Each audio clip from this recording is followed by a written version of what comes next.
Welcome back. This is the Education and Workforce Development session for SpectrumX. Our title is Developing the Next Spectrum Workforce, Overview and Forward Look. I'm going to give a pretty quick overview, about 20-25 minutes. And then what I'd like to do is open the floor to you, the audience, the stakeholders, for feedback that we can bring back to the center for us to all better engage and collaborate. So I'm Eileen Yenner. I'm relatively new to the center, leading the education and workforce development effort. So this is from the proposal, the vision and mission of SpectrumX EWD. The vision is compelling, I would say, a diverse, competitive spectrum workforce with transferable skills relevant for a rapidly changing workplace and society, right? Pretty general, but worthy of a vision, with the mission to grow and sustain an intentional network of partners to use innovative approaches to spectrum research, education, and workforce development for recruiting, retaining, training, retraining, retaining, and accelerating the progress of students from diverse backgrounds. So lots of diversity, none of it is lip service. We're open, we're inclusive, we're open to everyone, and everyone's welcome with their ideas, both in our working group and center in general. So this is again, you've seen this slide in the morning. The plan spans anyone from age, 10, 11, to all the way to 30s, right, and maybe beyond. Lots of activities are going on. I'm just going to highlight a few of those that we have significant investment so far, and then we'll walk through the forward look as well. So that's what this boils down to. That's what I understood from that sort of more elaborate picture, which is curriculum development at different levels, research experiences for undergraduates, and maybe research training experiences, maybe continual research training experiences for undergraduates, again, all to accelerate that going into the spectrum workforce. Summer schools at different levels, I'm going to talk about that, highlight that a little bit, and then general outreach to including to general population. Earlier in the data panel, we talked about the need for including the general population in data gathering, and this is, let's say, a small step towards that for including the general public in Spectrum. We want to have community engagement from all of the stakeholders to make a national and long-term impact. We have diverse expertise in education and workforce development. Some of us are pure academics, like myself, have taught for almost 25 years. Do not ask me how old I am, but I've taught wireless, I think, 24 years now. And it continues to be challenging to look into open spectrum issues. It continues to be exciting with all the next generation and sharing coming. And so I'm passionate about bringing that to the next generation. Some of us are education specialists in the group. Some of us are from government, some of us are from industry, and so on. So we're open to everyone to have a dialogue to make sure that we're progressing in the right directions. We have the Research Experiences Program with mentors all over the country, and that's where the advantage of being a large center comes in, with a lot of different institutions participating. And then, as I mentioned, different outreach activities from, 10 years to whatever, 88 years or 100 or whatever it is. Curriculum development for undergraduate and graduate levels, and then I stole this from a proposal that we may have written a few years ago, S3 Spectrum Summer Schools, right? So this is the leadership team. It's me, and then my partner in crime sitting here, Anya, whose help and leadership is very much valued. It's not the two of us. It's a lot of people across the center membership that's in our working group. And what we do is we have brainstorming sessions and updates every 2 weeks via a Zoom call. Everyone's welcome to join in and bring in their ideas and give us feedback. The other advantage that a large center brings in is we have dedicated, or we will soon have dedicated project management support, which means we can execute in a much more organized fashion than a professor would do with actual people whose expertise this is. So I want to just very briefly talk about the stuff that has been done and has been started. One is the curriculum at the K through 12 level, specifically grades 6 through 12. And these lessons have been developed about understanding and appreciation of the radio spectrum. Of course, the technical level is, much more higher level that a sixth grader or a high school student would understand, but also bear in mind that the kids today are very different than the kids that we were, right? And when I was a child, again, don't ask me how old I am, my thought was, why do I have to keep rewinding this cassette? Why can't I get to the song that I want? That sort of level of thinking, which was kind of forward-looking. But the kids right now, they have a lot more technical expertise, let's say, through their cell phones and using social media and so on. So there are ways of getting to them and making them excited about radio frequency and everything that it has impact on. We have also had the translations, by we, I mean this was already done, these lessons into Spanish in collaboration with UPR. So this is a slide, thanks to Anya, talking about some of the topics for the SpectrumX lessons, as well as another grant that NRAO administers.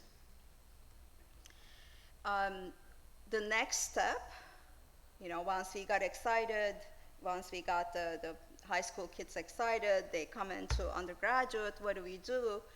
We teach them about the overview and historical context, again, of spectrum. So this is a very sort of, again, entry level, no technical background necessary type of work that we're going to put together. And then there are some specialized courses. And they may be specialized to spectrum. AI and machine learning is one that's getting some traction at the intellectual level, and I want to hear more about this crowd too. The next G spectrum issues is one, sharing. Spectrum policy, of course, we heard about it several times. At every level, we want to address this, both undergraduate and graduate, and some capstone projects as well that's specific that could ease the transition into the workforce. As well, we're thinking about what are the core next G type of courses that we can offer that could be different from what was done before and still relevant to radio spectrum. And I'll give an example that is being developed later on. So this is on the right hand is our efforts, SpectrumX efforts. On the left hand, again, the NRDZ grant that's run by NRAO. The SpectrumX effort, this is just a sketch. We haven't actually done these courses yet. Again, I'd love to hear your feedback. We'd love to hear your feedback on these. One is on spectrum policy and regulation. One is on spectrum economics. One's on spectrum AI and machine learning, which might actually start with a little bit general machine learning. And then next is spectrum issues, as well as core potential new courses. So the example I want to give is actually being developed at the early stages by Tom Marzetta from NYU, who's sitting in the front here. And this is just a core course that is that has relevance to electrical engineers and making their transition into spectrum engineering a bit easier. And that's to take a linear system approach to wave propagation instead of electromagnetics that I hated, and I was a physics major. So, so it makes a little bit, if I understood correctly, this is an effort that actually nicely translates what we already learn as electrical engineers at the junior level, i.e. linear systems, and really makes EM and propagation accessible that way. And so, you know, some very basic physics and signals and systems is all you need, and that's a step towards making this kind of content accessible. So I want to move to graduate curriculum plans. And here again, we have overview and historical context. This is for a generalist, let's say. But then for specializations, we have several ideas there. One is radio systems and applications. That's an entry master's level that Nick is leading the development on. And then there's another one that we're planning on spectrum regulations and policy-related issues, as well one in valuing, allocating, and sharing spectrum. Again, capstone projects now in the form of master's projects. Most of our institutions run masters without theses, with 1 or 2 semester projects that could really nicely fit into this kind of category, again, to ease into the workforce, spectrum workforce. So here's the radio systems and application course. This is close to completion, I'm gonna say, right, Nick? It's sure, okay. We're making progress on this, but the one thing that's really cool about this, because our fearless leader is so cool, is the high quality videos that are being created. These are a lot of work, but we believe their impact is going to be strong and long lasting. So I want to show you these vignettes. Let's see if I can manage this. Maybe not. Oh, yes. When you think of astronomy, you think of optical astronomy, so looking up towards the sky with optical telescopes. But there's so much that the universe has to tell us in the radio wavelength.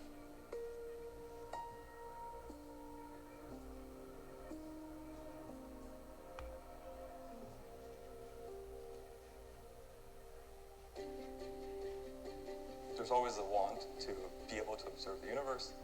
When you look up in the sky, you can see the stars, but for radio, we need to build something that will see for us.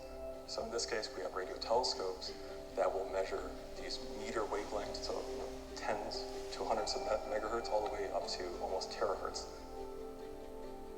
These are all answering different parts of these astrophysical questions, measuring anything from the radio glow around a black hole 50-something million light years away, to measuring something nearby, stars formation, planetary formation, and also, as far back as the early universe, 13+ billion years into the past.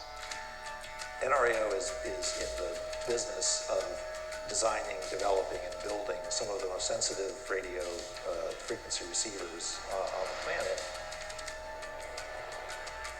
and then tying those to some of the biggest collecting areas on the planet.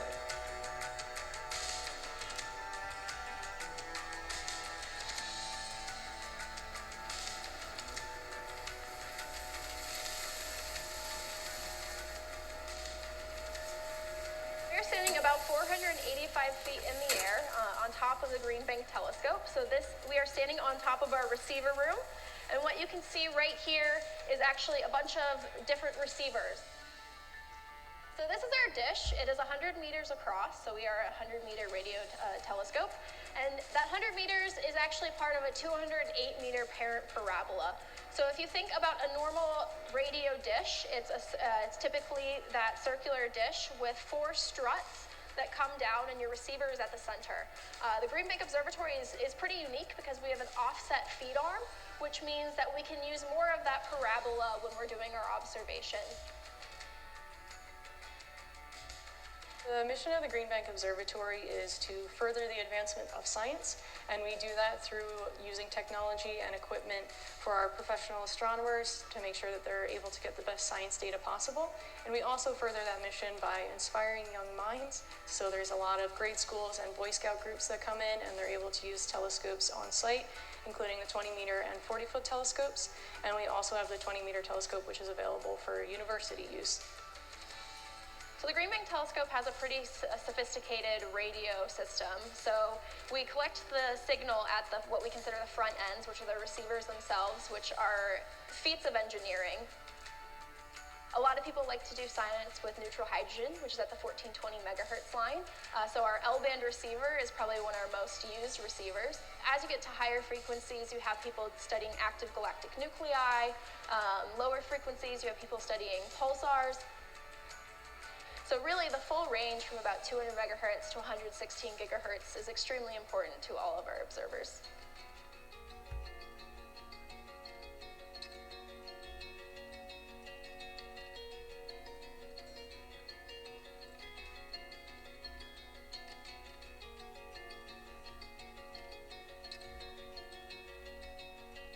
When I was a graduate student, and for most of my career, I was able to make radio observations without really thinking about spectrum use and whether or not I would actually be able to make those observations.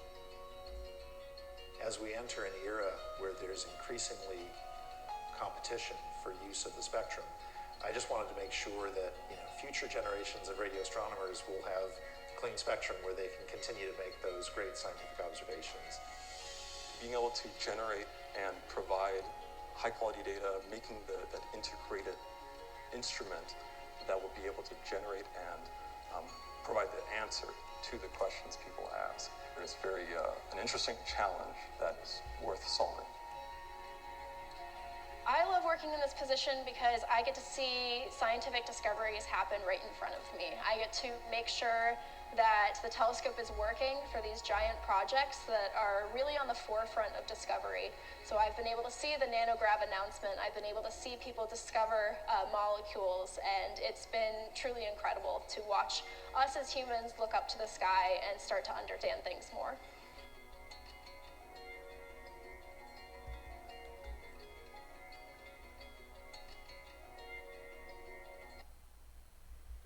Right, so you get the idea.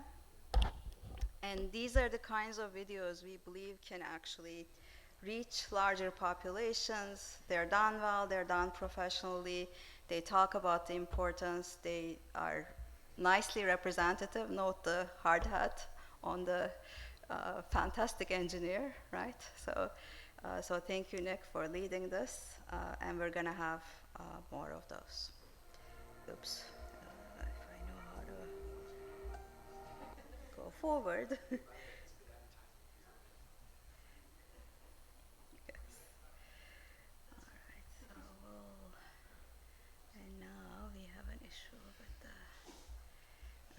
This before, so how do I get back to my awesome? All right, let's see. Okay, so going back to our programs, and I'll be done very soon. The REU Plus program is designed to implement training experiences both year-long and in summer, and also specifically targeting broadening participation as well. So 2024, we have 12 or 14? 12. 12 students and several host sites. So we're expanding slowly but surely. So right now we have 4 sites. I believe last year it was 2 sites, right? Notre Dame and NRAO. And UCLA. Okay, so our forward look is to continue to provide these targeted skills and professional development for undergraduate students. also developing know-how for mentors or mentors to be, and having the support for them with the best practices. Again, one of our goals is to implement these programs and then document the lessons learned so that they can be replicated later on. Our goal is to scale this up to center-wide, and hopefully to anyone who wants to host students. We have a nice sort of matching program that we want to scale up, and our personal target for 2025 is to release our application process much earlier so that we are going to be ahead of most of such programs in order to accommodate more students.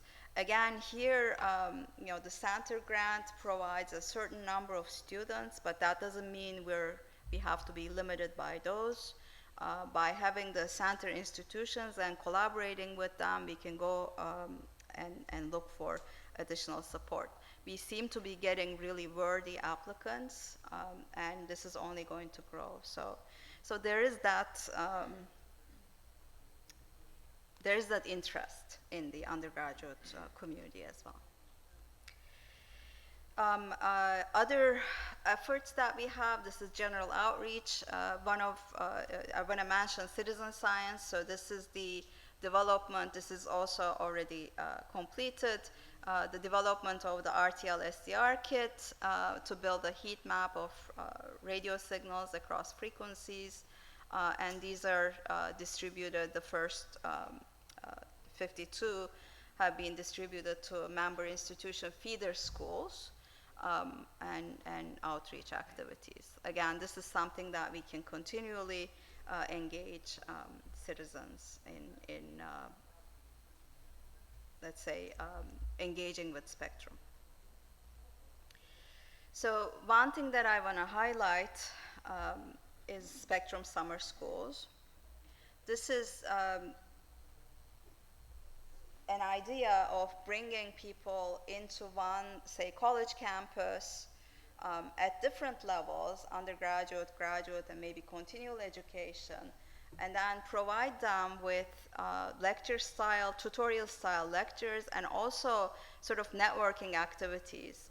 From previous experience we had, it's quite clear that bonds that are formed early on when you're undergraduates or graduate students together in the same cohort, they do last a long time. I have friends of mine from grad schools that I write proposals still with, right? So those are bonds that are formed and that are lifelong. So for that opportunity as well, for the networking opportunity alone, this is worth it. But it's also sort of giving targeted education to students in a kind of intense manner. In a week, you're immersed, you're doing everything, and you hopefully will fall in love with Spectrum if you're not already.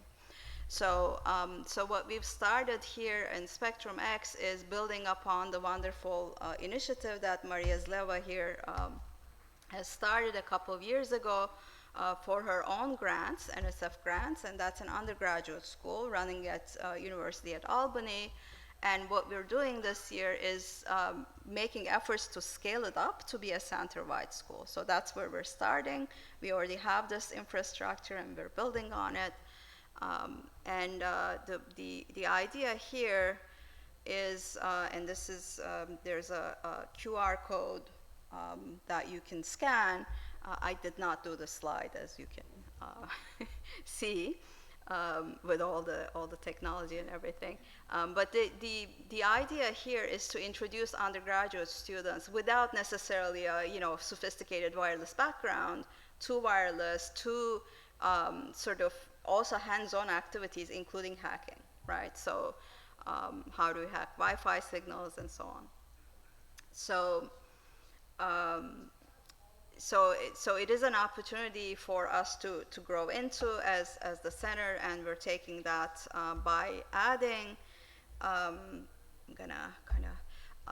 by adding lectures, virtual or in person, and also hopefully extending the host sites. So the steady state that we see is maybe every year 3 or 4 sites are running the school sort of, in a hybrid manner, and maybe students who are local to that sort of general area goes into that school, and then, everyone kind of nationally gets the benefit. We do have a demo that Maria and her students will be running on Thursday about the hands-on activities at 4:30, so please go to her event to learn more about this. But this is something that we would like to grow and scale nationally.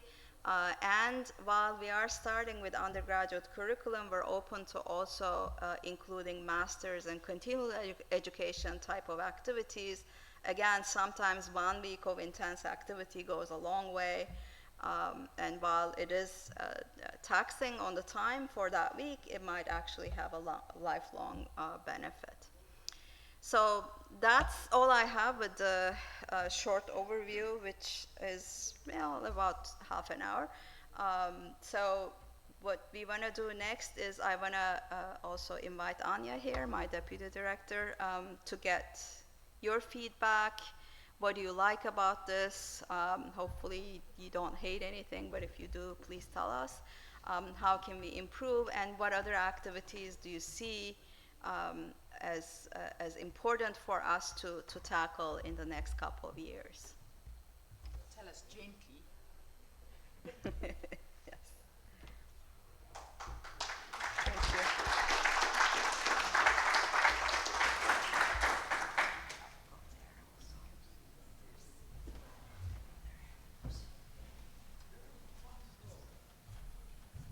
So with the summer school program, what is the financial model for that? Do students pay to attend, or how is it envisioned to be set up? So I'll start with what we want to do is for the school to be self-sustaining in the long run, right? So right now there's a seed that the center is supporting. What we wish to do is build the brand up. Once you build the brand up, then the next organizer can come in, and just like, established IEEE conferences, they could go and get grants from NSF and other agencies to sponsor students to come into those. And so ideally, no, students shouldn't have to pay. Semi-ideally, maybe advisors can chip in just a tad, right? But these are not run at profit. These are run at, as a service. And right now they're with the support of SpectrumX, but we want to build that up for sure.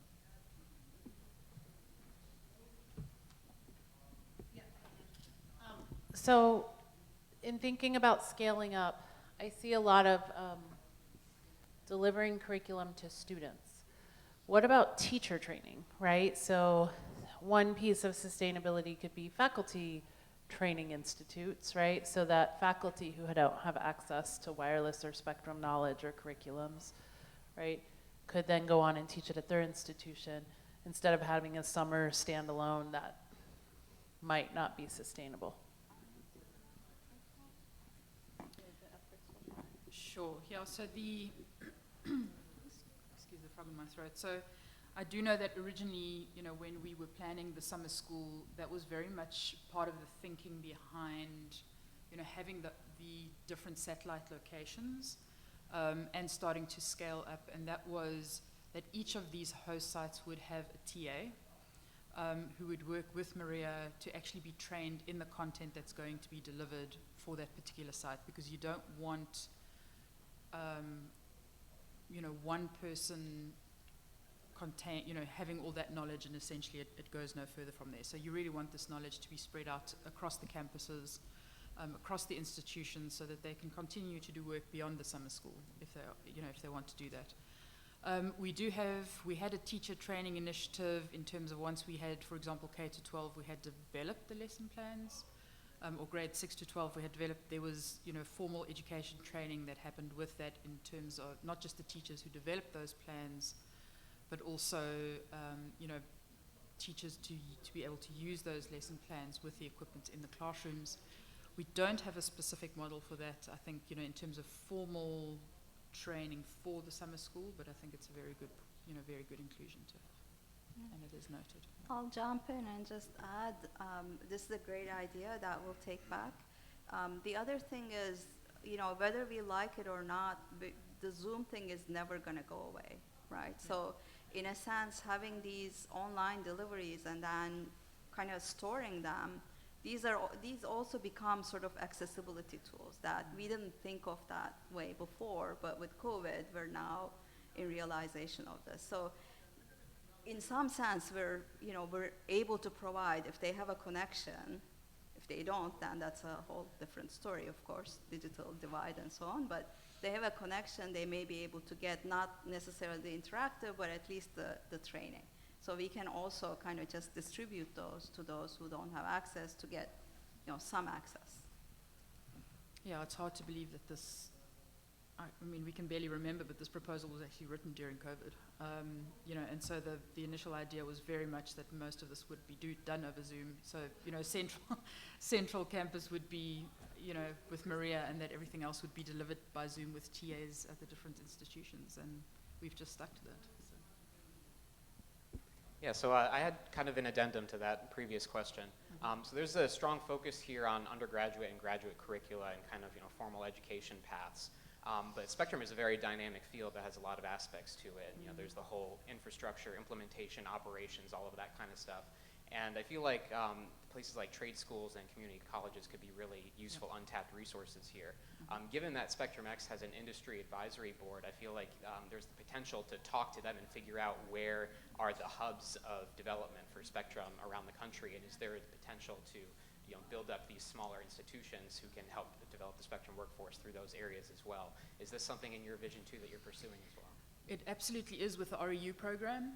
So the focus for this year was to work with our radial partners, you know, and really sort of start recruiting students, not just from those that are sub-awarded to us, you know, already to SpectrumX, but in fact we built up, you know, some really great relationships with, and I'm going to say specifically HBCUs and HSIs this year, sort of beyond the radial as well, and got some incredible applications from those schools.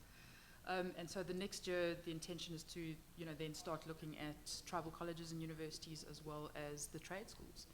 I think this is, you know, just the message on the wind that we're getting is that trade schools are really the place where magic is starting to happen. And we're also learning, certainly, you know, at the NRAO, that training has to be done on the job. So, you know, out of trade schools, straight into NRAO type of, you know, for example. So they are a key aspect of education workforce development. Yeah. And I'll jump in and say that there's also a transition path, right? There are lots of bright kids who are starting at community colleges and then transferring to four-year colleges too. So going there and kind of, you know, finding the brightest stars there, I think this is something definitely we will continue to investigate. Yeah, I mean, we certainly with, again, some of the work we've been doing on, you know, this NRDZ work, as well as ham radio, just through, you know, NRAO, we work with Piedmont, Virginia Community College, and we have phenomenal students coming out of that college and working with us and going to this, you know, Central Development Lab. Hi, I was wondering about your 6th to 12th grade curriculum. I was wondering if you had partnered with any schools and if the vision was that teachers would, like, I guess I'm wondering, is it like a 1-week unit that you would give to teachers at the school? Or if you would have someone come in to teach that? Like, how would that exactly work? I'm going to call on our curriculum specialist, Valerie, to give you a quick overview on how that works. So, the Valerie, sorry, I think just wait for the mic because I think we have some online folks. Thanks. Thank you. So the curriculum is available on a website, actually a couple of websites, where it's by lesson and teachers do a la carte. They pick the lessons that fit their particular classroom and their particular students, and all the materials are available to them. And right now we're actually able to provide materials to teachers who need them if they request that.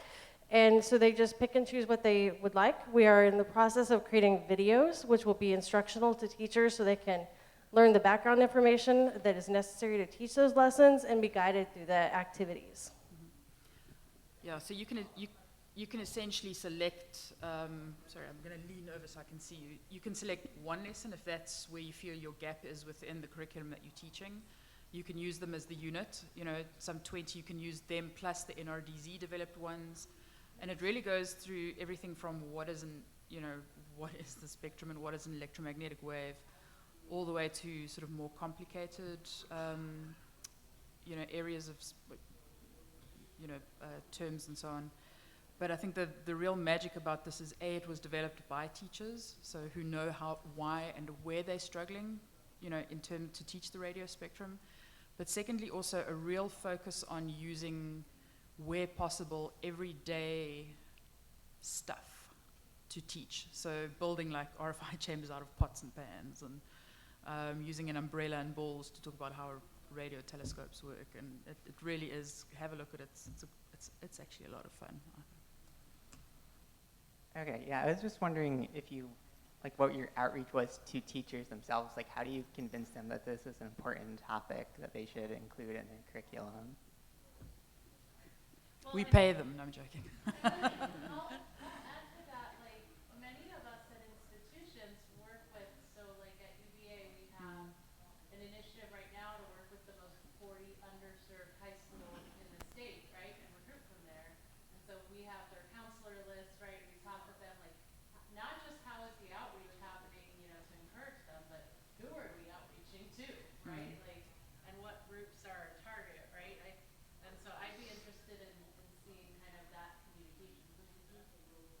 So it happens in a couple of ways. I'm attending some conferences, teacher conferences, and I communicate with the teachers who attend those particular conferences. I also send a lot of direct emails to teachers.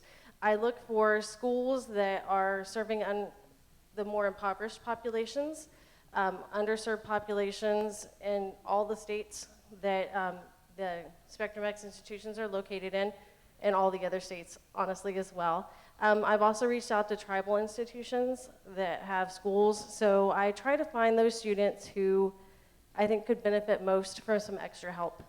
I was a classroom teacher for 10 years. I know what it is to struggle, to be able to reach your students, and so I reach out to those teachers, and as much as they're interested, they reach back to me, but it really does depend on the teacher's interest and the time they have to devote to it. But we try to reach as many different populations as possible.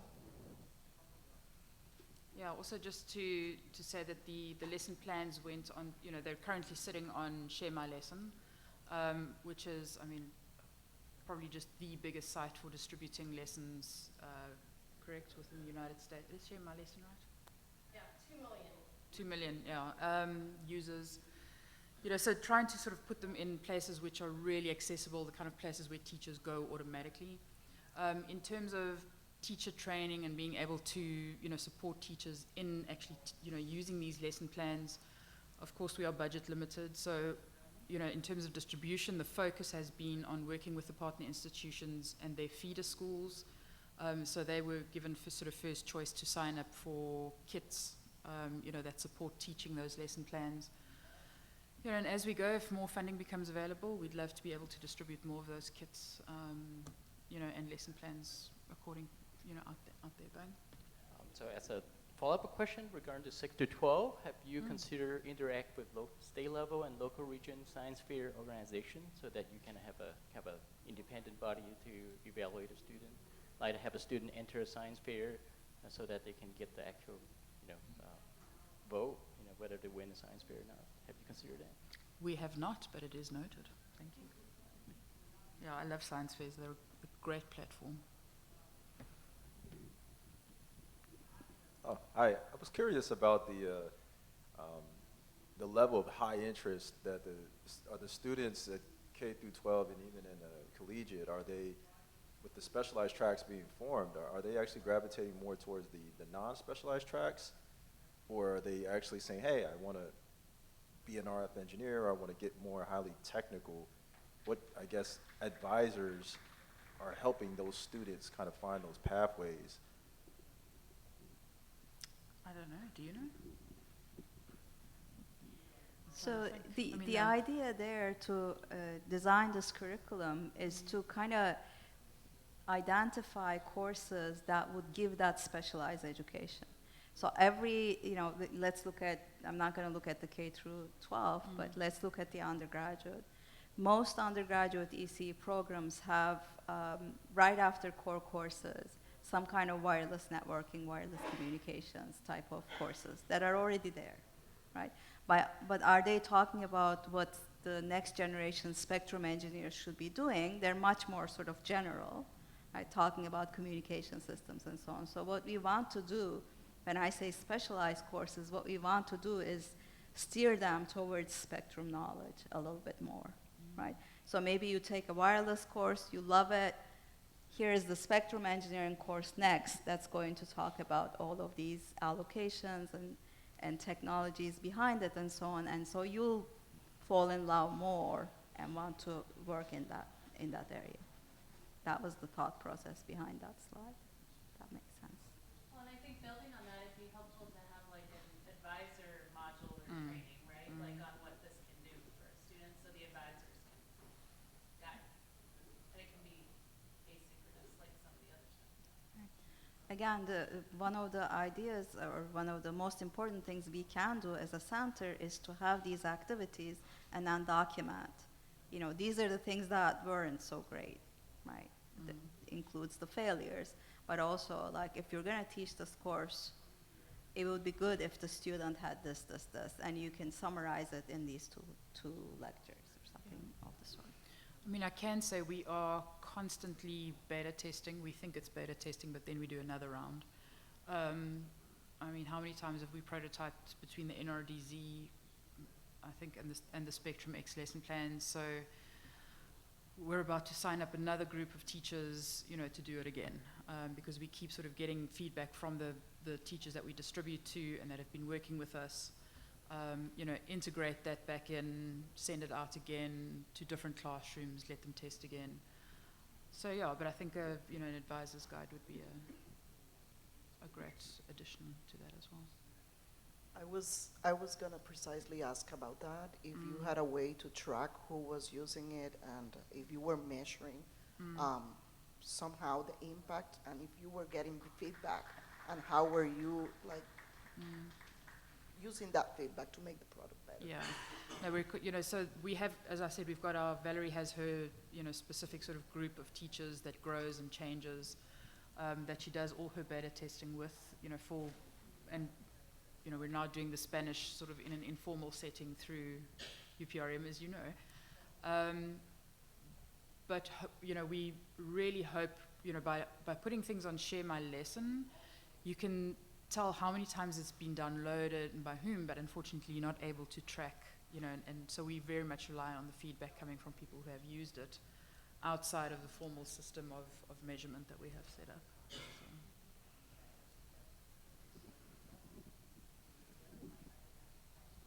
Just wanted to ask about the graduate curriculum piece.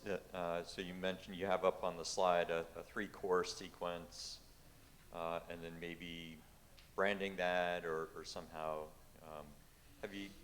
how much have you developed that idea? Is it a set 3 courses, or is there like a list of potentially what courses would make up that degree or whatever it is?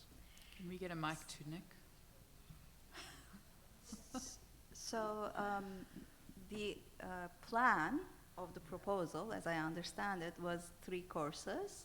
One is the radio signals course, whose one video, a short video that we've seen. One is on spectrum policy, and one is on spectrum economics, if I recall correctly.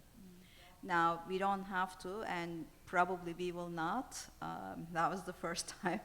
That was the first thing I said when I got on board, is we'll probably do more. But the idea is to identify, right? So the first step is, I have some thoughts as an educator. My SpectrumX colleagues, researchers have their own experiences. Our NRAO colleagues have their own experiences and so forth, but this is still a limited set. So we want to hear also about all of the agencies who are employing the spectrum engineers. what courses should we prioritize? We want to do more. We're going to have to prioritize because there's only 24 hours a day. Which one of these courses should we tackle next? So that's one of the things that you all can think about going back to your workplaces. What is SpectrumX? What can SpectrumX do that would shorten that 5-year window that we heard this morning? The easiest. What is the easiest for us to tackle? That's what we're going to do first. We're going to prioritize that way. But I believe those 3 courses came from the proposal. Or no, we actually did a survey too. In fact, so right at the beginning of SpectrumX, we did industry surveys. And at that stage, heard feedback from the community. But of course, as the center has grown and developed and matured, we've been getting more and more community engagement, and then we're starting to hear maybe something else. And again, that's what this listening session is what is the need? Is it still those 2 remaining courses? Should it be something else? What is the priority? It's also important to remember this is a very fast-changing field, and not just spectrum, right? So in 2021, or 2020, when this was being written, I would argue machine learning wasn't as pervasive, right? And now it is everywhere, but most especially in wireless, right? So how do we actually accommodate that? That's a question. How should we accommodate that, right? So things will continue to evolve, and it's our job to kind of, collect, I think, periodical feedback and make sure that we're aligning with the expectations of the employers as well.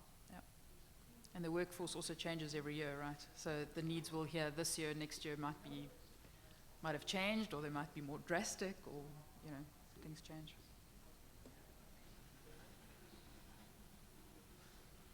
Any other questions? Suggestions? I have a question. If you could fund more RU students this summer, how many more do you think it would have been great to be able to? I mean, there was some set of them that were really hard to turn away. Yeah, they were. I'm curious to know what that number is, because it hadn't occurred to me to ask that number before. I'm so glad the boss is asking. I would say at least another 10. I mean, who were really top notch. We had a really hard time, making a decision in terms of who those 12 would be. I could say then there would be, there was another 10. In fact, when we were sending out, sort of congratulatory emails and so on, before we had made the final decision, we had like that top 20. And we were like, hey, congrats, you're top 20. Can we have another 3 days to make a decision? Just because they were excellent. And I would say really the sort of, once we had gone through the clearinghouse, I mean, there were all the applications. There were 40 good applications. So I think there's definitely interest. And what was encouraging for me to see was that it was not just, sort of computer engineering, electrical engineering. We had students really interested in economics, policy, science communication. So those students are starting to realize, politics are starting to realize that this is a field in which they can get involved as well. And again, next year we're hoping to have the application open at least 3 months earlier than we did this year. So imagine that number is probably going to double, if not more. Yeah, we have some serious competition. A lot of the students also had some great offers on the table. So we want to get to them and make them have the decision before the other offers come out. So I wanted to maybe, I'm behind the podium. Yeah. I wanted to maybe ask if Maria could talk a little bit about the summer school, maybe some of the unique hands-on activities you engage the students with, and let others kind of know a little bit more about that, because I think you're doing some great things. Why don't you come up here? Yeah, just come sit with us. Come sit with us. Join the party.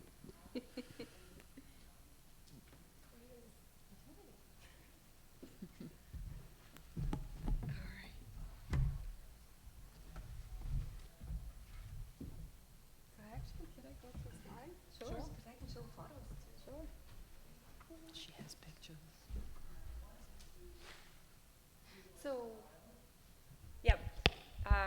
So the summer school ran 3 times so far, once in person and 2, the Zoom COVID pandemic version of it.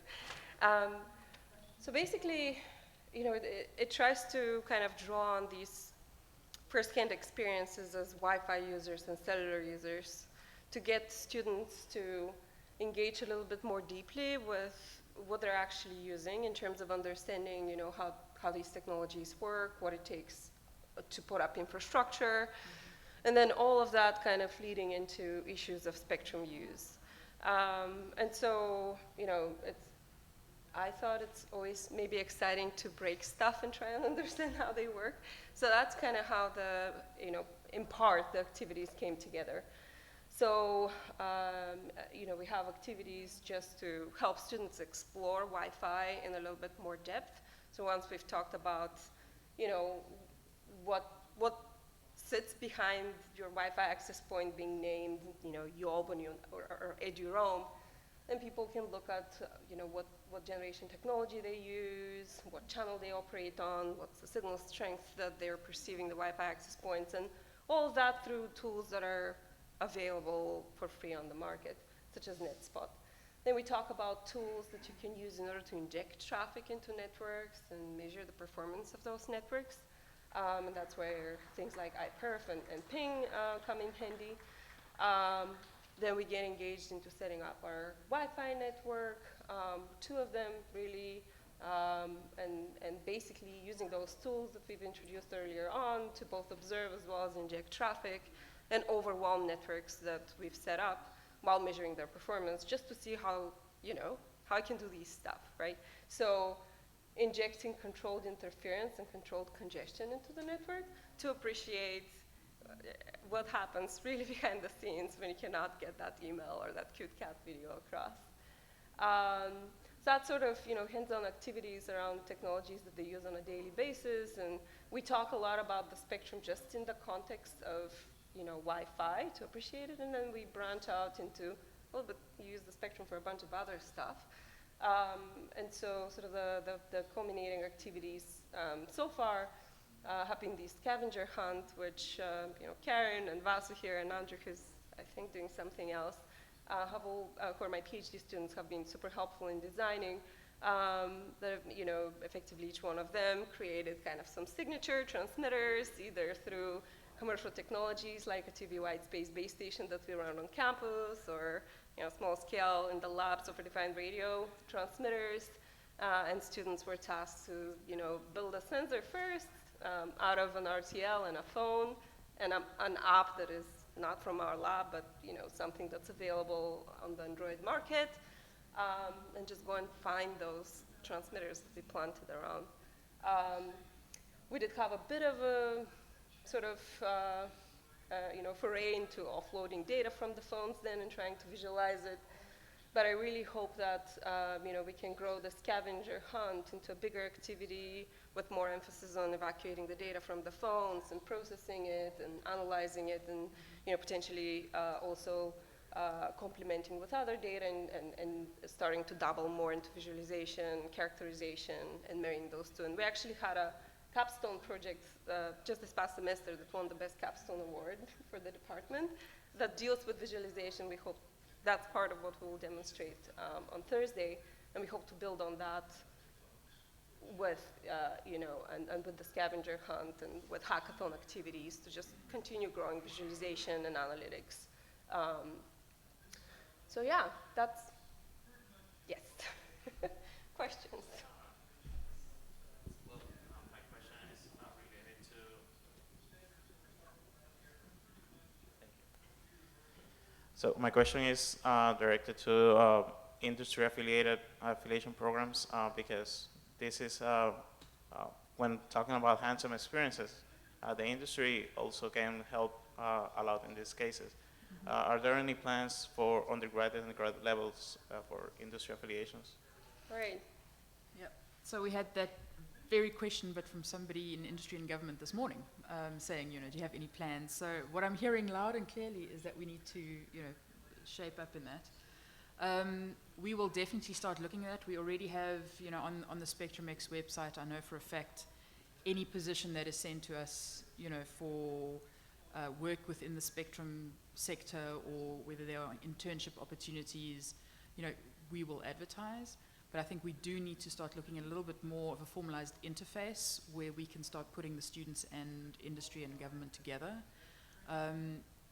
You know, we've started building up a really nice database. I call it beautiful because I just love seeing so many students. Of students that have either come through our REU programs or have somehow engaged, whether it be through Broadband Mappers, or we've met them somewhere along the line through the CASI Center, or you know, where we are able to say to industry and government, you know, if you are looking for interns, we may be able to point you in the right direction.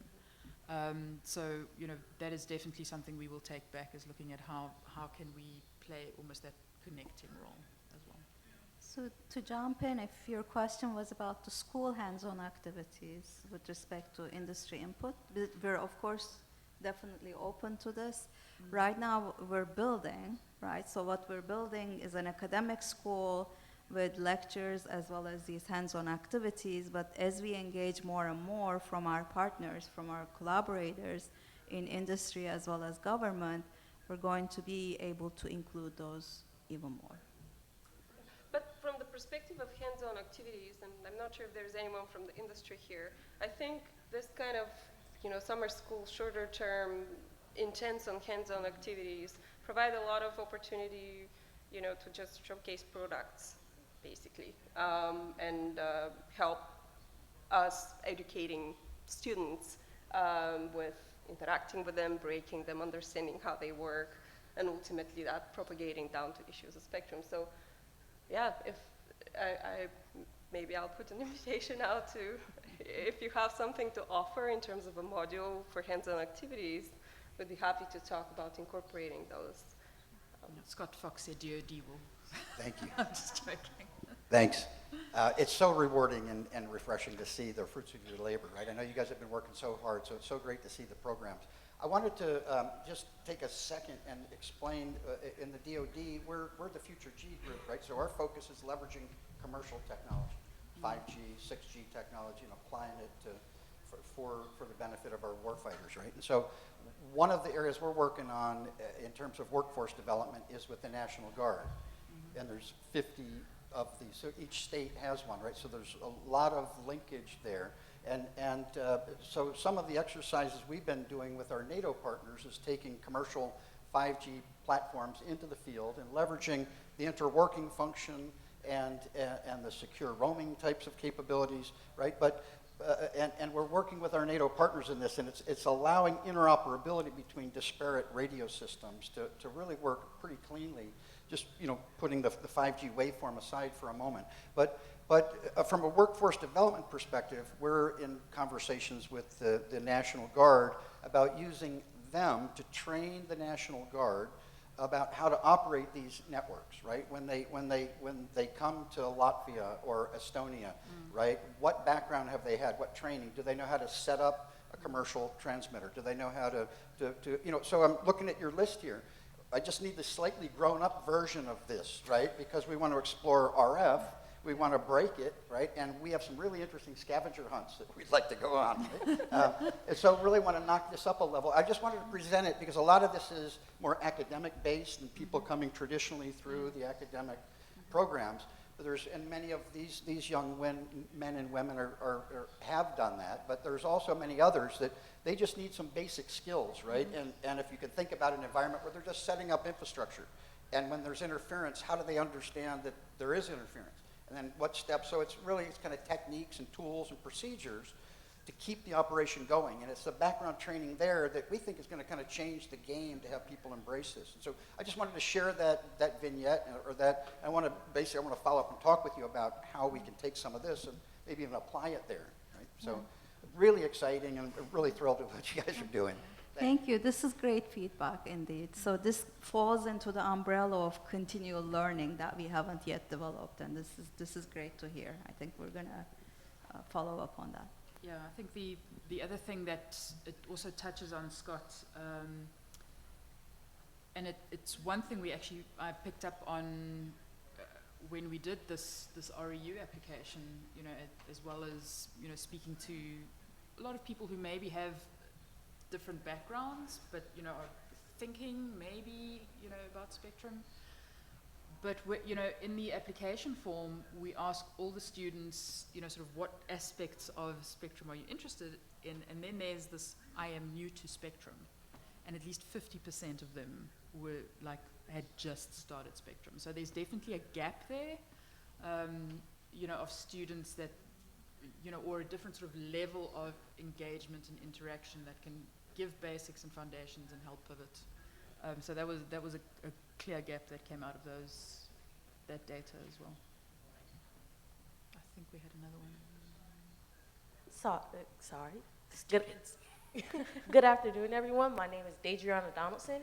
I'm a student at Florida International University, a senior majoring in computer engineering, and I just wanted to give some feedback. So currently, I work in the Miami area with middle school students, 6th grade through 8th grade. And just to, like you were saying, get them more interested, I think that your summer program that you have undergraduates working in, that you could probably bring some of them to the schools that you said that you were going to, like some of the K through 12 schools, and actually get those that are their age or close to their age talking to them about why they should be interested in SpectrumX, how it affects them, how do they get here, and how do they get there to get to college. Because I know for me, I did not know anything about SpectrumX, and I had to kind of go out there and look it up myself.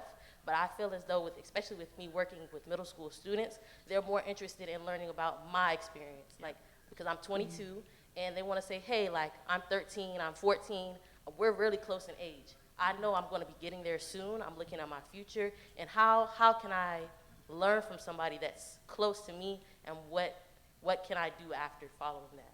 So I think that would be very helpful. Thank you very much. So with that, you're our newest recruit. Yeah, you are SpectrumX's first student ambassador. Yes. Just to follow up on that point, though, one of the items which, you know, we will come to sort of later in the SpectrumX 5 years as we have it at the moment, was something which is called the Hometown Outreach Tour. And that is actually, you know, as we sort of start building up this body of students that that works with SpectrumX and is, you know, funded by or engaged with, or, you know, however you interface with us, is actually to select students and to send them back to their communities, to go speak to students at the schools that they were in, or neighboring schools or communities, have a town hall, whatever it is that works best in that community, to be able to talk to, you know, their fellow students, to say, hey, you know, this is me 10 years down the line, and this is actually, I love doing this. This is what college is really about. These are the barriers you really face. These are the opportunities I was given. This is why you need Spectrum, you know, this is why Spectrum is so important. You know, so we are getting to that stage, which is why I'm saying you are now officially our first SpectrumX student ambassador. Because that message is, you know, I can't convey that message. It needs to come from somebody who comes, you know, from that community, who knows people there, yeah, and who's much younger than we are. No offense. So, I look really young. Yeah, I can pass for 25. No, but that point is also very important, Yeah. right? Someone who's 22 role models is probably going to be able to talk to a 15-year-old in a very different way than you or I Oh, could. yeah, no. You know. I still think young people say that's so extra, but apparently they don't. I have a quick question about outreach. How actively you reach out to WE department, and to follow up what Scott mentioned, have you reached out to ROTC program as well to recruit those people? Sorry, to which programs? ROTC? Which is? Yeah. So, Army training Oh, reserves. South African, can you tell? Right, sorry. I'm like, Not yet, but this is a great point. I Yeah. think this is also something, because most of or a number of our institutions have very active and large ROTC programs, so we can definitely leverage that. So this is a great point. Noted, thanks, Ben.